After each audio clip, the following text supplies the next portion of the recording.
अब एक बात सावधानी से सुनिएगा, शायद शिव महापुराण के माध्यम से अभी तक ये बात सामने नहीं आई, पर शिव पंचायत कथा में आ रही है।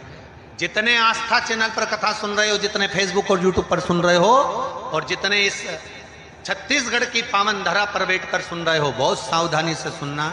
एक प्रश्न हमारे भीतर खड़ा होता है, जब हम सूर्य नारायण भगवान को अर्घ देते हैं, जल चढ़ाते हैं, तो वो जल पृथ्वी पर जब गिरता है तो उसके छींटे हमारे शरीर पर लगते हैं। क्या वो ठीक है? क्या वो श्रेष्ठ है? तो शिव महापुराण की कथा कहती है, जब हम सूर्य को अर्घ देते हैं, सूर्य को जल चढ़ाते हैं, वो पानी जब पृथ्वी पर गिरता है, उसके छींटे हमारे शरीर पर लगते हैं, तो वो श्रेष्ठता का भाव निर्मित करते हैं। वो गलत नहीं हो सकता। कारण अब वो भी समझ लीजिए।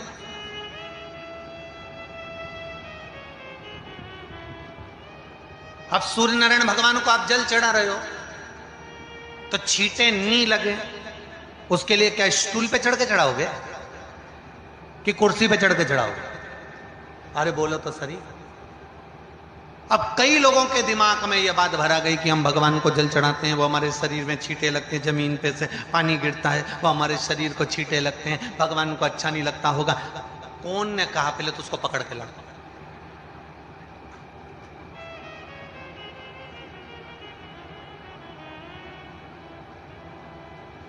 क्योंकि मेरे राम जी महाराज, मेरे भगवान कृष्ण,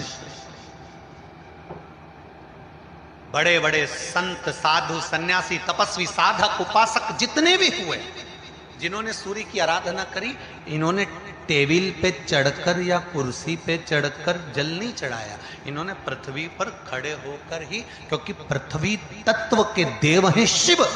जब हम मृत्यु लोक पर खड़े होकर, पृथ्वी पर खड़े होकर भगवान शंकर का भाग पृथ्वी तत्व को धारण कर कर जल को हाथ में लेकर जब समर्पित करते हैं, और जो जल नीचे गिरता है वो शरीर पर अगर लगता है तो हमको उसका आशीर्वाद ही प्राप्त होता है, दोष नहीं लगता।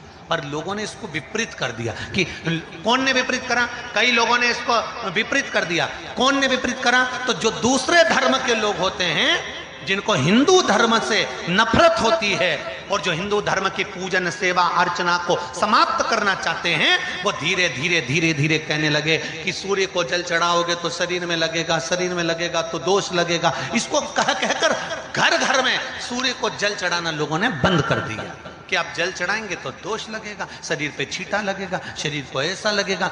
ये दोष नहीं है। कितनी सुंदर बात है महाराज। सूर्य नारायण भगवान को जब जल चढ़ाया जाता है, हाथ सिर से 8 इंच की दूरी पर होना चाहिए। जम के बोलिए, सिर से कितना ऊंचा होना चाहिए?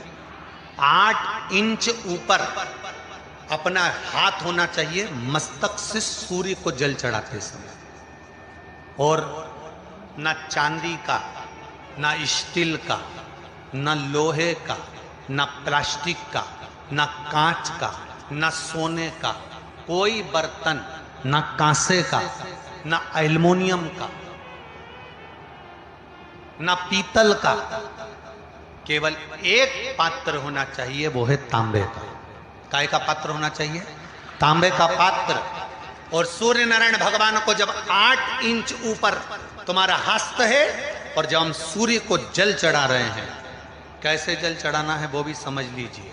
अगर कोई कैंसर का मरीज है, जिसके चेस्ट में कैंसर आ गया हो, लेफ्ट में, राइट में कहीं पर कैंसर आ गया हो, या कोई गठान आ गई हो, तो महाराज आप जल चढ़ाते समय उस जल की धार को सूर्य भगवान को जब चढ़ा रहे हो, तो धार आपकी गठान की ओर जाना चाहिए, जिससे सूर्य की किरण उस जल में से आपके उस स्थान पर पड़े, उस जगह पर पड़े जहां पर गठान है।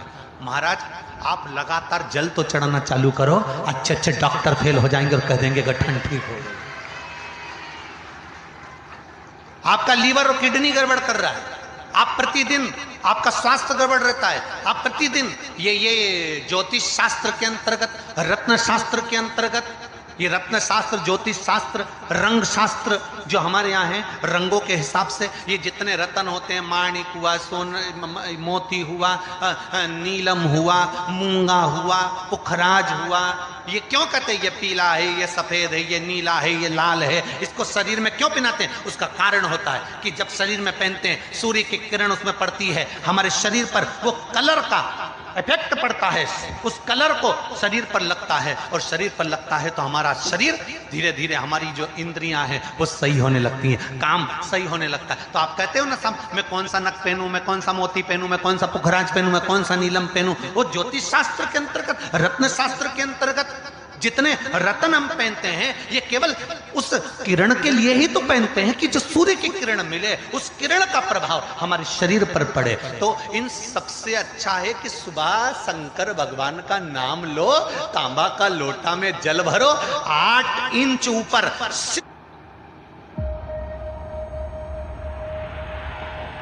It all started from here. सिर से हाथ होना चाहिए, और सूर्य नारायण भगवान का दर्शन साधारण नहीं, जो जल तुम चढ़ा रहे हो, वो जल की जो धार आ रही है उसमें सूर्य का दर्शन होना चाहिए, तो कैंसर की बीमारी कभी नहीं हो सकती। लीवर, किडनी, हार्ट, आपके हार्ट में अगर तकलीफ है, डॉक्टर ने कह दिया कि इसमें नस चोक है, आपको कहीं ना कहीं छल्ला डलेगा, आपको कह दिया इसमें कुछ ना कुछ प्रॉब्लम आ रही है, आप सूर्य को अर्घ देना चालू कर दो, सूर्य को जल चढ़ाना चालू कर दीजिए। आप सूर्य को जल चढ़ाओ, वो जल की जो तरंग आ रही है, वो जल जो निकल कर जा रहा है, उसकी जो किरण आपके हृदय पर, आपकी छाती पर पड़ रही है, नाड़ियों में पड़ रही है, नसों में पड़ रही है, उसका बल देखो तो सही। 1 महीना लगातार चढ़ाओ तो 15 दिन 20 दिन कर तो देखो। क्यों राम जी महाराज जल चढ़ाते थे, क्यों भगवान कृष्ण जल चढ़ाते थे सूर्य को, क्यों दशरथ जी महाराज जल चढ़ाते थे, क्यों कश्यप ऋषि जल चढ़ाते थे सूर्य को, सारे 33 कोटि देवता, सारे ऋषिवर, साधु संत सन्यासी तपस्वी साधक उपासक सब भगवान सूर्य को अर्घ दिया करते थे। क्यों देते? किस लिए?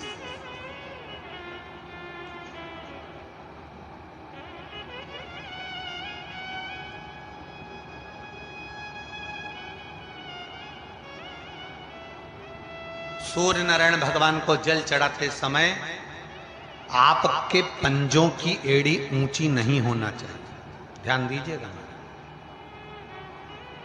आपका पंजा पांव का पूरा की पूरा जमा होना चाहिए भूमि पर। हाथ कितने इंच ऊपर? 8 इंच ऊपर होना चाहिए। जल जो गिरे, सूर्य की किरण, सूर्य का दर्शन उस जल की रोशनी में करना चाहिए। क्या होगा उससे? जिस बच्चे को आंख में चश्मा लगा हो, मोटे से मोटा चश्मा लगा हो, छूट नहीं रहा हो, तो थोड़े दिन उसको सूर्य का अर्घ चढ़वाना चालू कर दो और जल में से सूर्य का दर्शन कराना चालू कर दो। सूर्य का दर्शन जल में से 2 महीना 2.5 महीना बहुत है, आंख की रोशनी बढ़ जाएगी, चश्मा हट जाएगा। आप कर देखिए। अब एक प्रश्न और खड़ा होता, सूर्य को अर्घ देने। गुरुजी, पंचदेव पंचायत में सूर्य नारायण भगवान शंकर की पंचायत में हैं। सूर्य नारायण को हम फ्लैट में रहते हैं, हम फ्लैट के अंदर रहते हैं, तो हम फ्लैट में रहते हैं, हमारे यहाँ अगर छज्जा नहीं है, हमारे यहाँ जगह नहीं है, तो हम सूर्य को अर्घ कैसे दें? तो महाराज खिड़की तो होगी, अगर घर में फ्लैट में पानी ढुलेगा और आप लोग नहीं समेट सकते तो एक बाल्टी रख लो, एक पात्र रख लो, पर सूर्य नारायण भगवान को अर्घ देकर रोशनी शरीर पर पड़ना चाहिए। जिंदगी में कभी कोई बड़ी बीमारी नहीं आ सकती। कितने लोग देते हैं सूर्य को अर्घ? जरा हाथ उठाओ। बहुत बढ़िया, बहुत जोरदार। पुरुष लोग भी देते हैं ना, चाहे बच्चे से बच्चा, बच्चों के हाथ में भी 1 लोटा पानी पकड़ाओ। घर में छोटे बच्चे हो ना, उनको तांबे का लोटा दो, पानी दो, जा बाहर खड़े हो जा, 1 लोटा पानी चढ़ा के।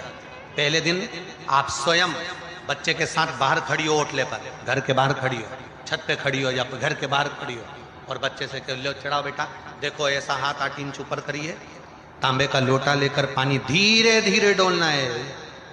जैसे वो स्लो मोशन के सीन नहीं होते नाटक में, ये एकदम धीरे धीरे, बस नहीं तो मालूम पड़े छोरा छोरी एक साथ उंडेल के नहीं। जल चढ़ाते समय उस पानी में से सूर्य की किरण पड़ना चाहिए, सूर्य की।